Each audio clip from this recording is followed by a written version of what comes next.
So needless to say, Mario Andretti absolutely broke the motorsport internet yesterday, announcing Andretti Autosport's move to Formula One as its own team under the Andretti Global brand.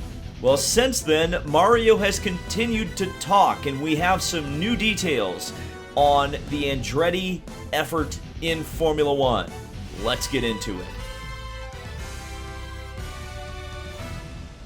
So there are three major details that have come out about Andretti Autosport, Andretti Global, I guess we can say, in Formula One.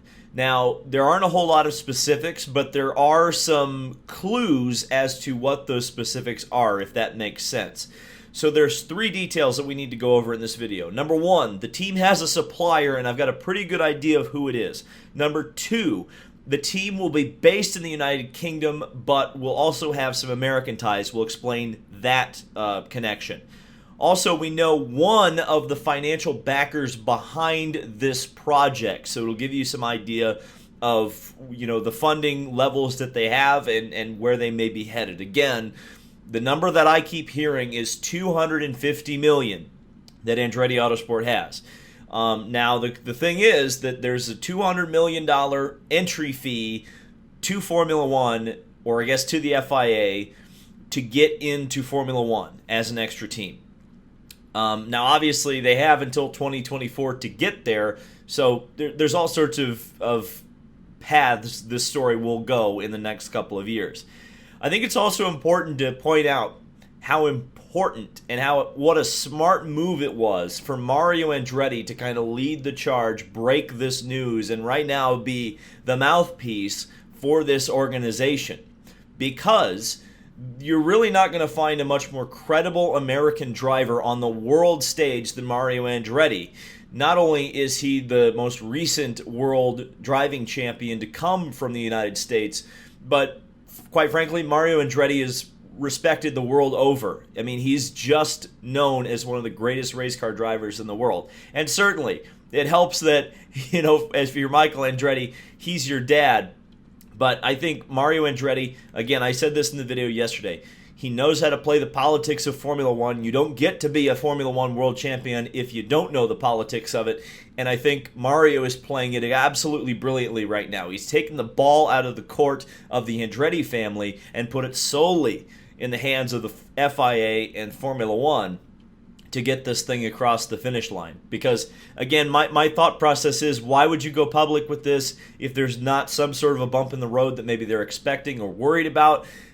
By going public, you really have kind of solidified your opportunity to go to Formula One, especially if you're saying, hey, we got everything we need, we're going, we want to be our own team, we're not buying anybody else out, let us in. And certainly, with Liberty Media owning Formula One, an extra Formula One team, and one that's proud to be an American team, I suppose you can say, that would be fantastic. Because I think, again, I said again in the video yesterday, the big problem with Haas is, I think they're run more like just a plain old business. And, the highest bidder was a Russian oil company, and so you've got a Russian flag on the side of the American Formula One entry. So Mario really dropped some bombs yesterday that weren't just, hey, we've got a Formula One team. He also said, we've got an engine supplier. And that really took a lot of people by surprise, I think. Well, I think we know who the engine supplier is, and it's Renault, who, of course, supplies and fields their own team, which is currently known as Alpine. Now, interestingly enough, some things surfaced yesterday that have been floating around on the internet for a while, and I guess nobody picked up on. Number one is that there's a photo of Laurent Rossi, who is one of the top dogs at Renault Formula One, and he was in Andretti Autosport recently. So that certainly should have raised some red flags, and I'm surprised it didn't, but here we go. The photographic evidence is as plain as day. There was also an interesting tweet that surfaced, and I'm going to point this out, and you can take it with a grain of salt, because I think you should. Anything on the internet you should take with a grain of salt. But it comes from an account called Formula Tilke. And this was a tweet from December. And I just want to say how spot on it seems to be. He said at the time, Sources are telling me that Michael Andretti of Andretti Autosport is planning to start up his own Formula One team after failing to acquire the Sauber F1 team. Supposedly, Alpine Renault will allow Andretti to use their wind tunnel facilities and could be Andretti's engine supplier in Formula One. Now, that's very interesting because it kind of leads into the next point. If Andretti Autosport is going to be using Renault's facility, I believe Renault, and I've got to remember, I got to go back in my Formula One history. So Renault is the Alpine, which was formerly Renault, is formerly the Benetton team, which is based in the United Kingdom. Well, guess where the Andretti Autosport or the Andretti Global operation will be? In the United Kingdom. So if they can use the old Benetton wind tunnel and be, essentially a satellite team, I guess kind of like what Toro Rosso maybe is to Renault. I guess we'll see if that ends up working out. But, of course, Renault only has one engine currently, or one team supplied, and it's their own. So the way racing works is it makes a lot of sense if you've got more than one team helping develop your stuff, because it's more data. If you've got 4 teams, you've got 4 data points. You can send 4 different cars out in testing or practice, doing different things, and acquire more information, which will raise you up the grid. And of course, with McLaren leaving to go to Mercedes power recently, I assume that there's a slot open if Renault wanted to supply another team.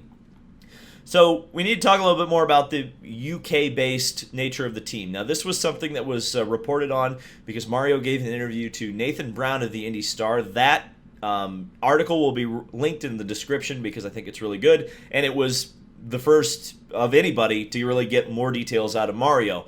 And it was kind of interesting that Mario said the team will be UK-based, but there will be a lot of Indianapolis work done on the car. And it seems to be kind of what I was getting at yesterday, which is Andretti Technologies is already a thing that exists. Michael Andretti currently develops his own damper or shock program, if you want to use perhaps more layman terms to describe it, for his IndyCar program. It's in-house, though he does supply another team, which is Meyer-Shank Racing. So they have 7 cars on the grid, or 6 cars on the grid, that they supply technology to in IndyCar. So theoretically, it's not too much of a stretch to think that Andretti Technologies would also begin to build and develop and fabricate parts that would go to the UK and help the Formula One team. They already have the infrastructure in some ways at Andretti Autosport to start expanding their reach and start building their own car. And it sounds like they are very much going to build their own car. That was another thing that Mario has said, is that they're not going to outside vendors. They're going to do everything in-house, which is exciting and scary at the same time if you're a new team. The final point is one of the financial backers we've learned. And again, this comes from Nathan Brown's article. That's linked in the description. And it's not really a surprise, but it's Dan Tauris of the Group 1001, which you may know as Gainbridge. Now, Gainbridge sponsors the Indianapolis 500. They sponsor Colton Herta in the Andretti Autosport team for IndyCar. And most recently, they announced Gainbridge sponsorship of the Miami Grand Prix that will take place this May. Now, the detail that was really interesting about this is that Dan Tauris is the investor. It's not Group 1001, and Gainbridge allegedly will not be the sponsor of this program. Now, Tauris has a tremendous amount of money. I wouldn't be very concerned about necessarily, the fact that he's going in this personally and not with his business. I wouldn't be too concerned about that.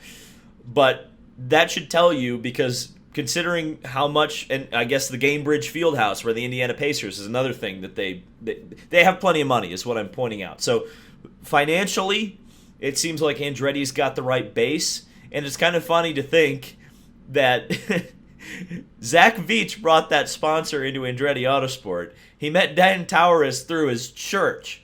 So a chance meeting at a church with a driver that's not even associated with the team anymore appears like it may give us America's true Formula One team. What a wild story. We're just getting started, man. This is video 2. This is day 2 of this being public information. There's so much more to talk about, and there will be. And don't worry, at St. Petersburg, I'm definitely going to be pounding the ground. I'm going to be bothering a lot of folks at Andretti Autosport, and I'm going to try to get some more details for you. St. Petersburg is next week. Daytona 500's this weekend. I've got another video coming out tonight about that. And of course, you'll hear my thoughts on the Great American Race tomorrow. Thank you guys so much for watching. This has been David Land on YouTube. Subscribe for more motorsport content, and I will see you in the next video.